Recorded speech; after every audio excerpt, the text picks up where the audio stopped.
Just try to listen. Hello guys, ఈరోజు మన MMA సిరీస్లో డే 38. ఈరోజు టాపిక్ వచ్చేసి లెగ్ లాకింగ్. ఇందులో ఒక 2 డిఫరెంట్ టైప్స్ అయితే చెప్పారు. దాన్ని ఎలా లాక్ చేయాలి, ఆ లాక్ చేసిన తర్వాత సబ్మిషన్ ఎలా చేయాలని. కోచ్ చేస్తున్నప్పుడు చూస్తే ఇంతేనా, చాలా ఈజీ అనిపిస్తుంది. అది మనం ప్రాక్టికల్గా ప్రాక్టీస్ చేస్తే మాత్రం చాలా కష్టంగా ఉంది. ఎందుకంటే ఒక్క చిన్న లాజిక్ మిస్ అయినా సరే కంప్లీట్ మూమెంట్ అయితే మిస్ అయిపోతున్నాం. ఇంకా అందులోనే ఇంకా చాలా డిఫరెంట్గా ఎలా చేయాలి, ఏం మిస్ అవుతున్నామని ఒకసారి కంప్లీట్గా రివిజన్ చేసుకున్న తర్వాత ఈరోజు బౌన్స్ అయితే పెట్టారు. నేను కూడా ప్రాక్టీస్ చేసే ఫస్ట్ రోల్ ఇది నా ట్రైనింగ్ పీరియడ్లో. డైరెక్ట్గా థియరీ ఎగ్జామ్ నుంచి ప్రాక్టికల్ ఎగ్జామ్ దగ్గరికి వచ్చినట్టుంది. గైడ్లైన్స్ ఏమంటే ఓన్లీ జుజుట్సు.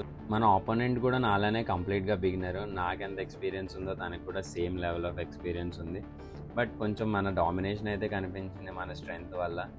బట్ చాలా ట్రై చేసా కానీ ఇద్దరిలో ఎవరూ విన్ అవ్వలేదు. సో కొంచెం అలానే ప్రాక్టీస్ చేసాం, ఎస్కేప్ చేసుకోవడం. బట్ ప్రాక్టికల్గా చేస్తే మాత్రం చాలా డిఫికల్టీ ఉంది. నార్మల్ చేయడం వేరు, ప్రాక్టికల్గా చేయడం వేరు అని అప్పుడు అర్థమైంది. నాలో మైనస్ ఏమంటే కోచ్ చెప్పడం ఏమంటే ప్రాపర్ సెటప్ లేకుండా సబ్మిషన్కి అయితే ట్రై చేస్తున్నాను. ఆ సబ్మిషన్ చేసేటప్పుడు అపోనెంట్ ఈజీగా అయితే ఎస్కేప్ చేసుకోవడానికి స్కోప్ వస్తుంది. అది ఒక్కటే డ్రాబ్యాక్ అయితే నాలో చూపించారు. ఇంకా ట్రైనింగ్ పూర్తి చేసుకుని ఇంటికి వచ్చేసారు. రీసెంట్గా ఒక ప్రొజెక్టర్ అయితే ఆర్డర్ పెట్టాను, అది కూడా వచ్చింది. దాన్ని అంతా సెటప్ చేసి క్వాలిటీ ఎలా ఉందో చెక్ చేసుకుందామని మగధీర మూవీ పెట్టుకున్నా. ఇంకా మగధీర మూవీ చేసుకుంటా ఈ డే అయితే ఫినిష్ చేసేసాను. Thank you guys.